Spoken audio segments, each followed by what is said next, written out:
Bismillahirrahmanirrahim. Assalamualaikum warahmatullahi wabarakatuh. Waalaikumsalam warahmatullahi wabarakatuh. Bagaimana kabarnya anak-anak? Sehat semuanya? Alhamdulillah Pak, sehat. Sebelumnya ketua kelasnya disiapkan dulu untuk memimpin doa. Kepada ketua kelasnya, Pak Har, dipersilakan.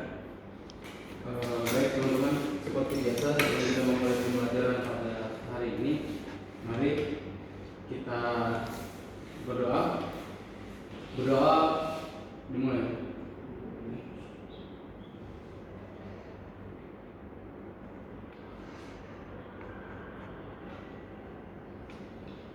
Doa selesai. Udah Pak? Baik, bismillahirrahmanirrahim.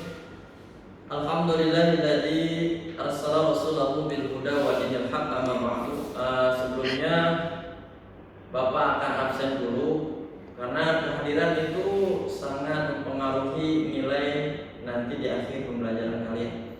Bahar hadir, Hadir Pak? Dimas Hadir. Jajang, Hadir. Jajang kemana? Jujur Pak? Ada pelanggaran. Oke, semuanya mungkin hadir, cuma Jajang saja yang tidak hadir. Baik,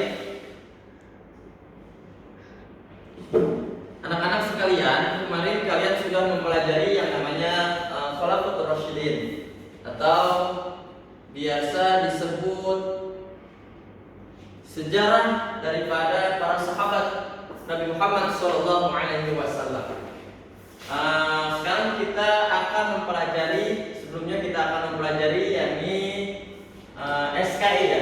SKI itu sejarah kebudayaan Islam. Silakan dibuka bukunya. Bukunya silakan dibuka.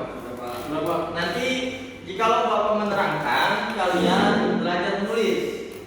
Belajar menulis dan mempelajari yang namanya apa nanti kesimpulan yang Bapak utarakan, kalian silahkan tulis yang pentingnya saja agar kalian terbiasa untuk kondusif ya. Karena yang namanya ilmu ketika kalian diingat, ketika kalian hanya dihafal saja, itu manusia, yang namanya manusia akan ada lupanya.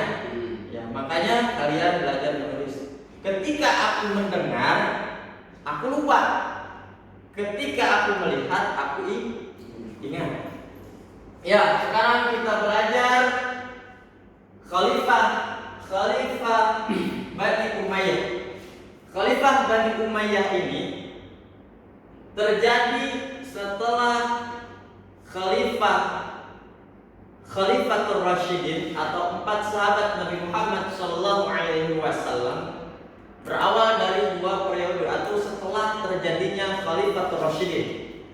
Ya, jadi setelah para sahabat Nabi Muhammad, Abu Bakar Siddiq, Umar, Utsman dan Ali radhiyallahu anhu. Jadi maka setelah peristiwa itu terjadilah periode yang kedua yakni Khalifah Bani Umayyah.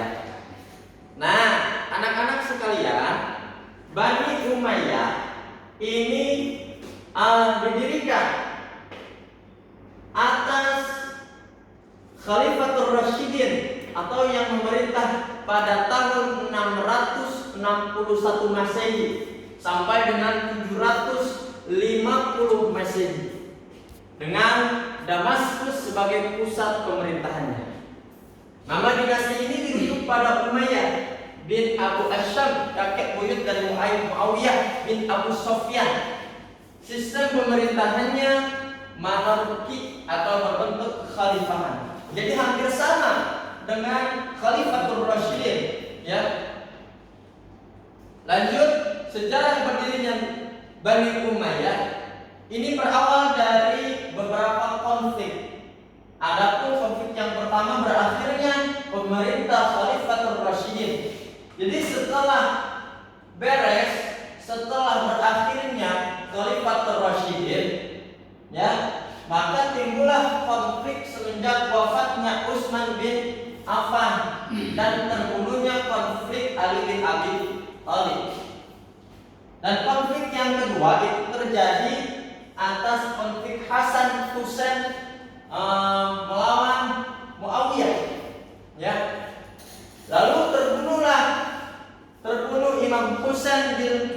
di Karbala, dengan konflik juga perjanjian Madain. Ya anak-anak sekalian, perjanjian Madain ini apa sih Bapak?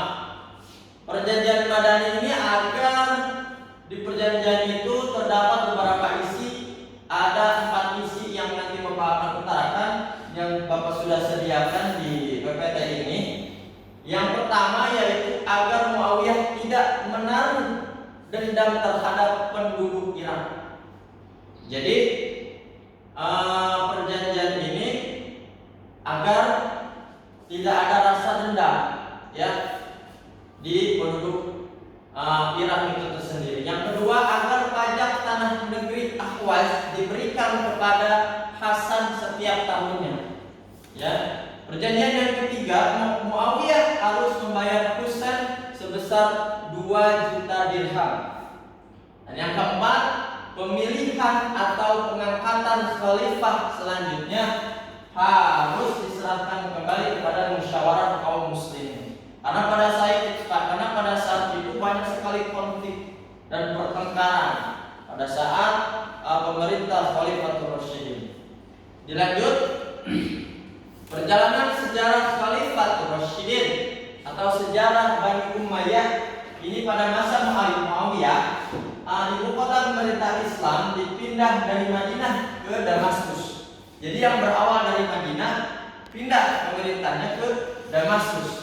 Yang kedua, melakukan ekspansi ke Tunisia dan Kabul. Ya. Yang ketiga, serangan ke Konstantinopel.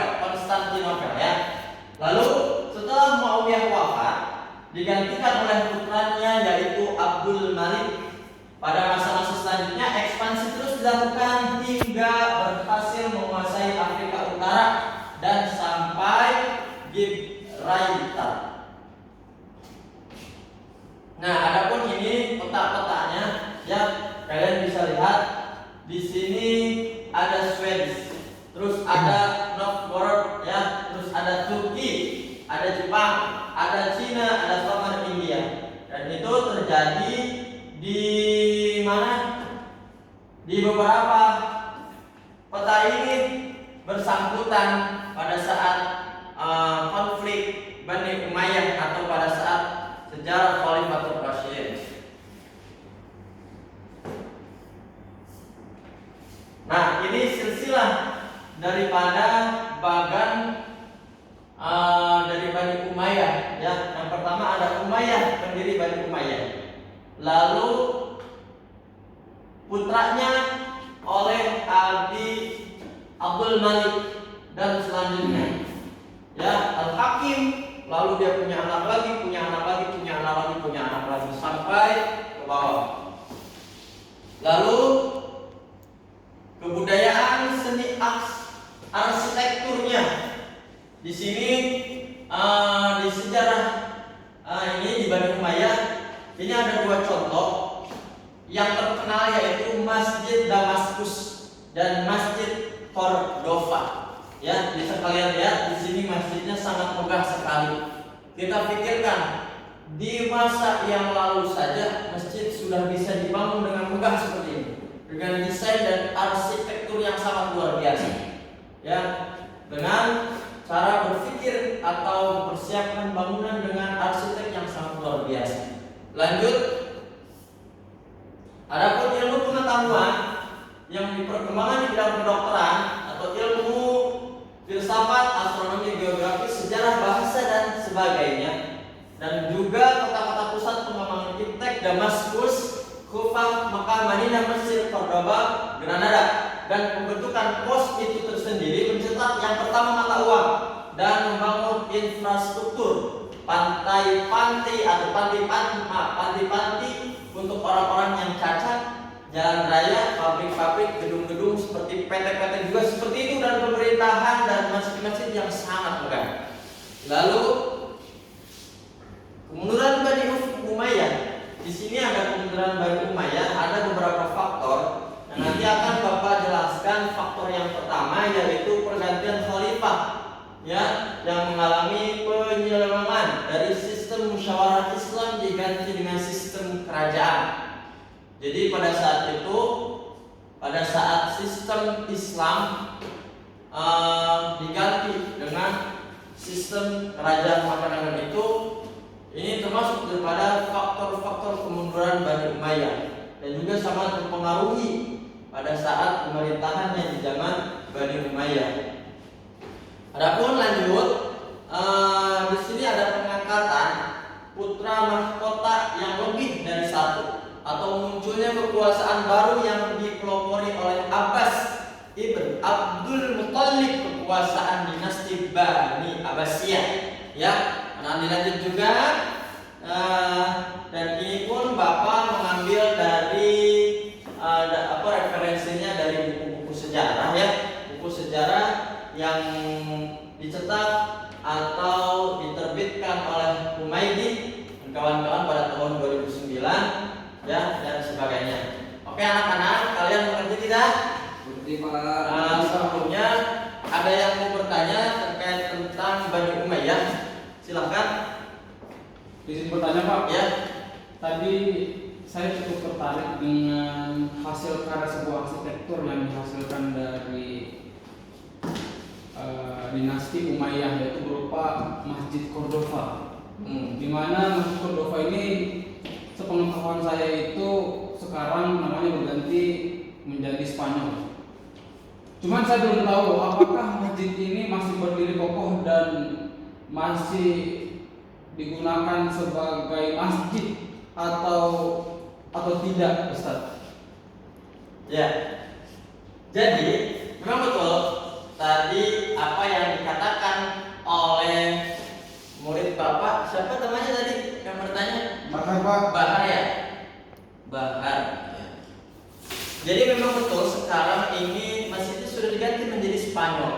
Bahkan masjid ini adalah masjid yang salah satu sekarang itu banyak para orang-orang Quraisy masuk ke dalam ajaran Islam. Dan memang sekarang sangat lebih kokoh dan sangat maju luar biasa dibandingkan pada masa Bani Umayyah. Mungkin seperti itu. Oh, jadi sekarang masjidnya lebih agung. Ya, luar biasa. Oke, anak-anak sekalian, alhamdulillahirabbil alamin.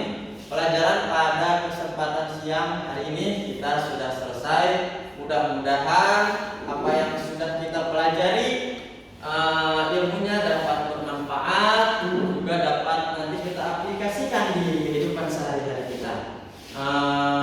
Sebelumnya Bapak doakan ya, karena Bapak juga ini kurang sehat badan, dan juga Bapak itu punya penyakit radang ya, dan iya kantong kering ya.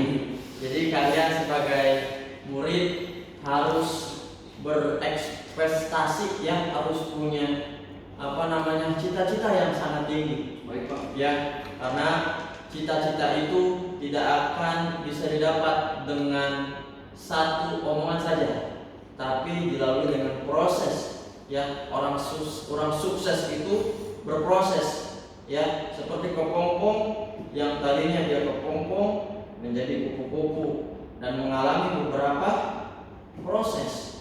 Artinya mie instan aja dia harus direbus dulu agar siap disajikan. Walaupun dia instan dan cepat disajikan, tapi dia harus dipasak dulu, harus dididihkan dulu airnya, ya, harus menjadi orang-orang yang berkualitas, ya, apalagi kalian orang-orang yang belajar di duduk sekolah. Mudah-mudahan